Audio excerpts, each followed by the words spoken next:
Have you ever caught yourself replaying a conversation in your mind hours, days, or even weeks after it happened?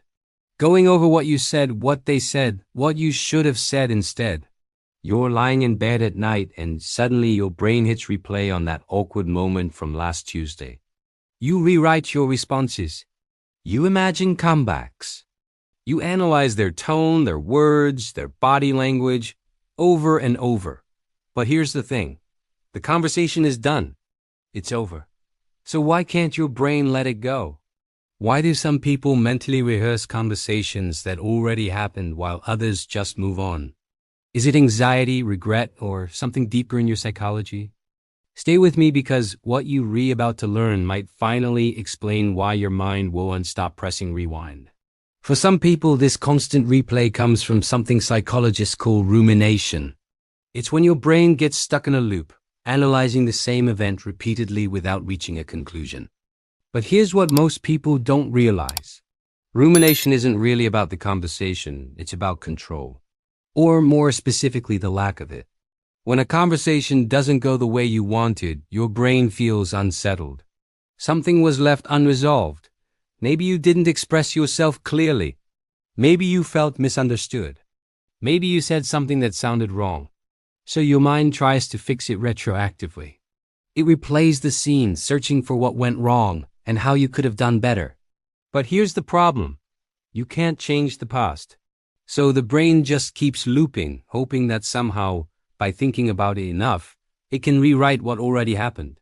For this group, rehearsing past conversations is a desperate attempt to regain control over something they can no longer control. Then there's a second type. The people who replay conversations because they're terrified of how they were perceived. This is tied to something called social anxiety and rejection sensitivity. Their brain isn't just reviewing what happened. It's scanning for signs of judgment, disapproval, or rejection. Did I sound stupid? Did they think I was annoying? Did I say something offensive? Every word, every pause, every facial expression gets analyzed like evidence in a trial. And the verdict is almost always guilty. Studies show that people with high rejection sensitivity have hyperactive threat detection systems. Their brains are wired to spot social danger, even when there isn't any.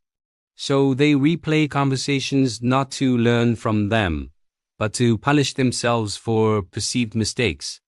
For them, the mental rehearsal isn't about improvement. It's about self-criticism disguised as reflection. And then there's the third group, and this one's often overlooked. These are the people who replay conversations because they're deeply empathetic and highly conscientious. They genuinely care about how their words affect others. So when a conversation ends, their brain doesn't just move on. It keeps processing. Did I hurt their feelings? Could I have been kinder? Did they leave feeling heard? This isn't anxiety. It's emotional responsibility. Psychologists call this cognitive empathy, the ability to mentally simulate another person's perspective. But when you have high cognitive empathy, you don't just think about what you said. You think about how it landed, how it was received, how it might have been misinterpreted. And that takes mental energy. Lots of it. So they replay conversations not out of insecurity, but out of care. For this group, the exhaustion comes from carrying the emotional weight of every interaction long after it's over. But here's what ties all three together.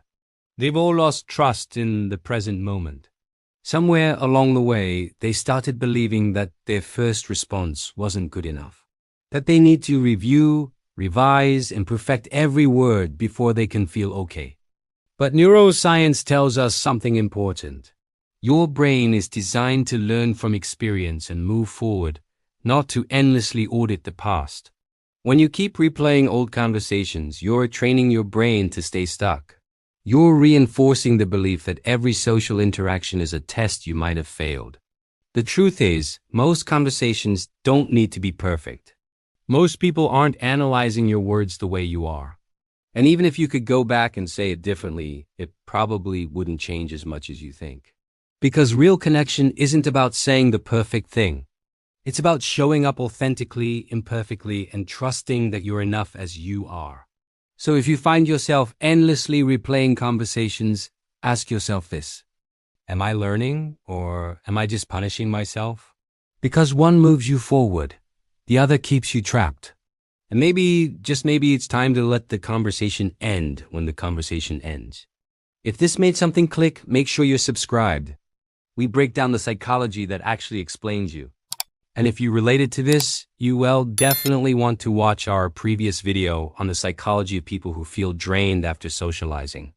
It connects perfectly to this topic and might explain even more about how your brain works in social situations. Link is right there on the screen. Let's stop replaying the past and start living in the present together.